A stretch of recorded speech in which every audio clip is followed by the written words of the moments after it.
நம்ம எங்கேருந்து இருக்குன்னா சேலத்தில் ஒரு மாபெரும் வைத்தியர், எல்லா மூலிகையிலையும் கையாளுறதுலையும் சரி, அது கொடுக்குறதுலையும் சரி, அவர்கிட்ட இது வரைக்கும் யாரும் வந்துட்டு எல்லா உடம்புல வர வியாதிக்கு எல்லாமே அவர்கிட்ட மூலிகைகளும் இருக்குது, மருந்தும் இருக்குது. அவர் நிறைய பேரை கொடுத்து குணப்படுத்தியிருக்காரு. இது வரைக்கும் யாரும் கம்ப்ளைண்ட்டே வந்ததில்லை. மெயினான விஷயம் தான். மூலிகையை கையாளுறதுலையும் மிக வல்லவர். அவர்கிட்ட இப்போ இந்த மூலத்தை பற்றி கேட்க போகிறேன் நான்.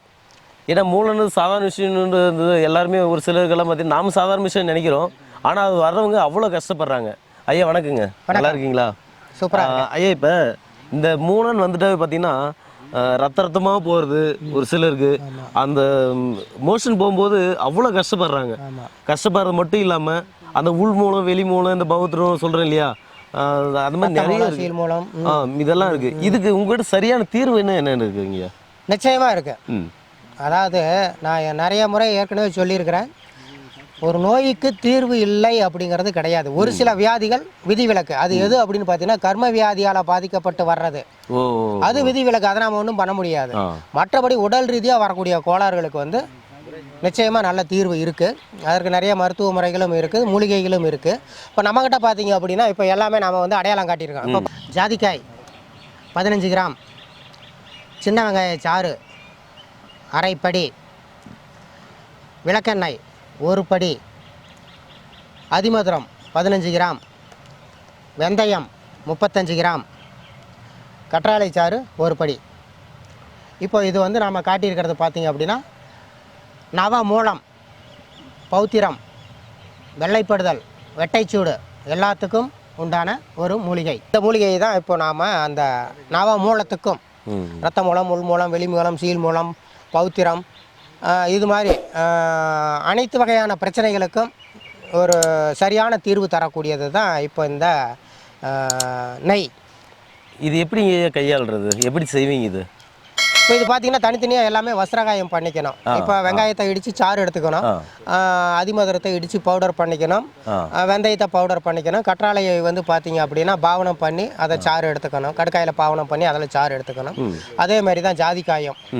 இப்போ இது எல்லாம் பார்த்தீங்க அப்படின்னா நம்ம ஏற்கனவே அளவுகளெல்லாம் சொல்லிட்டோம். அந்த அளவு பிரகாரம் எடுத்து விளக்கெண்ணெய் விட்டு அந்த விளக்கெண்ணெயில் இதெல்லாம் காய்ச்சணும். நீர் சுண்டா காய்ச்சணும். இந்த சடசடப்பெல்லாம் அடங்குற அளவுக்கு நீர் சுண்டா காய்ச்சணும். நீர் சுண்டா காய்ச்சும் போது என்ன பார்த்தீங்கன்னா இது ஒரு பாகு மாதிரி, அதாவது பார்த்தீங்கன்னா அதை தைலம், ஏன்னா விளக்கெண்ணெய் விட்டு பண்ணுறதுனால இது கொஞ்சம் ஒரு கூழ்ம பதத்தில் இருக்கும். ஆமாம். இதை காலையில் சாயந்தரம் 2 நேரமுமே பார்த்தீங்க அப்படின்னா ஒரு தேக ஆரோக்கியத்தை பொறுத்து 1/2 ஸ்பூன்லேருந்து 1 டீஸ்பூன் அளவுக்கு எடுத்துக்கலாம். அப்படி எடுத்துக்கும் போது கண்டிப்பாக பத்தியம் இருக்கணும். பச்சை மிளகாய், கோழிக்கறி, மசாலா ஐட்டங்கள், அதாவது பட்டை, கிராம்பு, கசகசா, இது மாதிரி இந்த ஹோட்டல் உணவு முறை இது எல்லாமே தவிர்க்கணும். இது மாதிரி அவங்க பண்ணும்போது ஒரு 100% தீர்வை தருது இந்த மூல நோயால் பாதிக்கப்பட்ட நபர்களுக்கு. அதாவது இந்த கிருதத்தை சாப்பிட்டு பயங்கரமாக ஆனந்தமாக ஒரு மகிழ்ச்சியாக, ஐயா இந்த மருந்தை சாப்பிட்டு எனக்கு இவ்வளோ நாள் பிரச்சனை இருந்தது, ஆனால் ஏதோ பண்ணி பார்த்தேன் சரியாகலை, ஆனால் இதை சாப்பிட்டு எனக்கு இப்போ நல்லா ஆயிடுச்சுங்க ஐயா அப்படின்னு சொன்ன மக்கள் ஏராளமான பேர் இருக்காங்க. எல்லாமே இதே மருந்து தான், வெளிப்படையான மருந்து தான், இதில் மறைக்கிறதுக்கு ஒன்றுமே இல்லை. வெரி குட்டுங்க ஐயா. நேர்களை பார்த்தீங்கன்னா அதாவது ஒரு சிலர் ஐயா வருவாங்க, வந்துட்டு என்ன பண்ணுவாங்கன்னா பர்சனலாக பேசணும் அப்படின்வாங்க. என்ன விஷயம் அப்படின்னும் போது, ஐயா வரீங்களா உங்கள்கிட்ட பர்சனலாக, அதாவது ஃபோனில் கேட்குறது ஓகே, ஆனால் பர்சனலாக கூப்பிட்டு போய் காமிக்கிறேன்னா போயிட்டு உள்ளே கூப்பிட்டு போயிட்டு, ஐயா நான் டாய்லெட் போயிட்டாவே 4 மணி நேரம் இல்லை 1/2 மணி நேரத்துக்கு கிட்ட ஆகிடுங்க ஐயா, என்னால் வெளியே கூட வர முடியறதில்ல அப்படின்னு சொல்லி கண்ணில் தண்ணியெல்லாம் விட்ருக்காங்க. நிச்சயமாக அந்த மாதிரி நாங்கள் நிறைய பார்த்துருக்கோம். ஆனால் மூலத்துக்கு அதை நிறைய மெடிசன் எல்லாம் மூலிகை நிறைய பார்த்துட்டோம். ஆனால் நீங்கள் சொல்கிறது எளிய முறையாகவும் இருக்குது.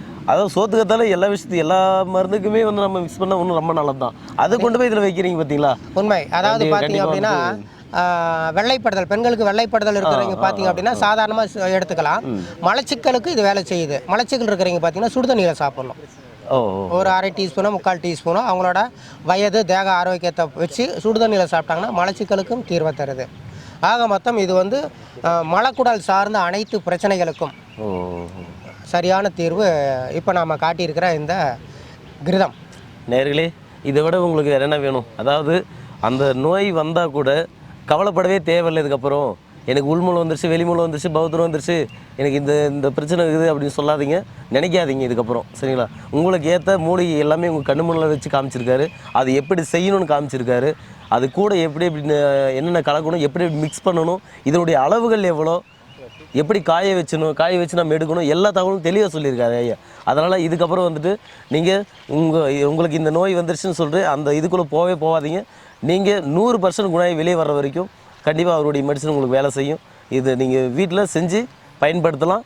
அப்படி இல்லைனாக்கா உங்களுக்கு வேணும் அப்படின்னா கீழே போகிற நம்பருக்கு கால் பண்ணிங்கன்னா உங்களுக்கு தேவையான மெடிசன் உங்கள் வீடை தேடி வரும். உங்களுக்கு ஆலோசனை வந்து ஐயா கொடுக்குறது ரெடியாக இருக்கார். அதே மாதிரி படித்த பட்டதாரி மருத்துவர்கள் இருக்காங்க. அவங்களுடைய ஆலோசனைப்படி நீங்கள் இதை எடுத்துக்கலாம், எப்படி இப்படி எடுக்கணும்னு சொல்லுவாங்க. எல்லா தகவலும் கூட கொடுப்பாங்க.